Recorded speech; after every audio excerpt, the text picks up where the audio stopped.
Good morning, guys. Thanks for joining us. This is going to be a very quick video on how to add SCC 520 BACnet IP controllers offline in your BACnet Integrator project. Okay, so let's start. I'm going to start the BACnet Integrator software here. And in the main window, I've already created a project called test, so I'm just going to open that. There's nothing in it, but I'm just going to go open it. And as you can see, once it opens, it just has the BACnet IP network, and there's no nodes, there's nothing in there. So if I wanted to work on let's say I have a project coming up that I want to do some preliminary work, and I want to make some programming already in my, while I'm in the office or in my house, I can just do that by adding some 520s offline. So the way to do that, I'm just going to right click on BACnet IP network. I'm going to click on new, and I'm going to choose SCC 520.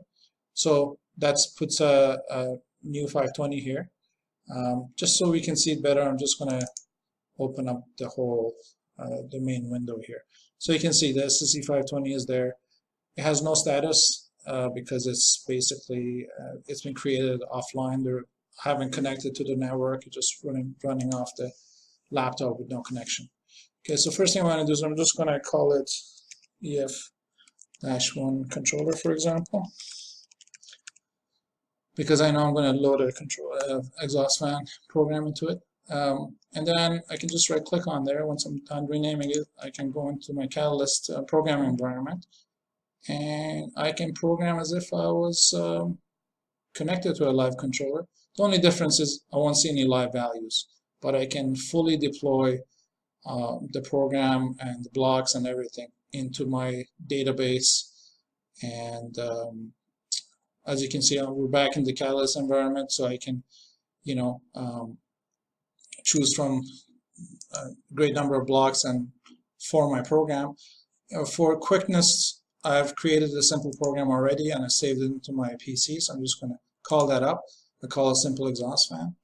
So I'm just going to bring that up, and as you can see, it's just 2 pages.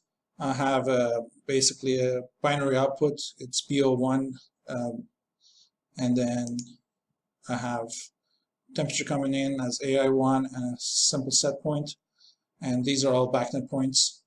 And I have a thermostat block that basically when the temperature exceeds the set point, it turns on the exhaust fan. Okay, so I'm just going to build and deploy this project. So I'm going to click on the deploy icon, and I'm going to go through the wizard here, and it goes through and it starts compiling the project, making sure there's no errors. And at the end, it says that it's done compiling, but it gives me a little message here that says the build is complete, but it cannot download to the device. And this is for obvious reasons, because the device that we created is just an offline node. We haven't given it an IP address, so it doesn't know what it is. So I'm just going to click on next, and again, it gives me the same error, and it says it will complete the download once we're connected to the device, a live device. So I'm going to go finish. I'm also going to click on save here, and what that does is basically saves the compiled project into my BACnet Integrator database. Okay, so I'm just going to close this now. I'm done with that. Let's say now I'm going to go to site, and I'm going to connect my laptop to site and to the site network, and I have my SCC 520s hooked up to the network as well. So then I'll just do a discover, and let's filter based on Circon here. Okay, and I can see in this particular network I have my 4 SCC 520s, and let's say this is the one I want to load that particular project into. So you can see this is faintly highlighted. I highlight the one I want, and as soon as I click on match, it will take that IP address and put it against this controller that I created offline. So I'm going to click on match. You can see it did that, so I'm good to go now. And all I have to do now is, so this one got the device ID, got the IP address. All I have to do is right click on it, go Catalyst, and then now that I compile, it's going to go ahead and send that program to the device that's online now, and it's done.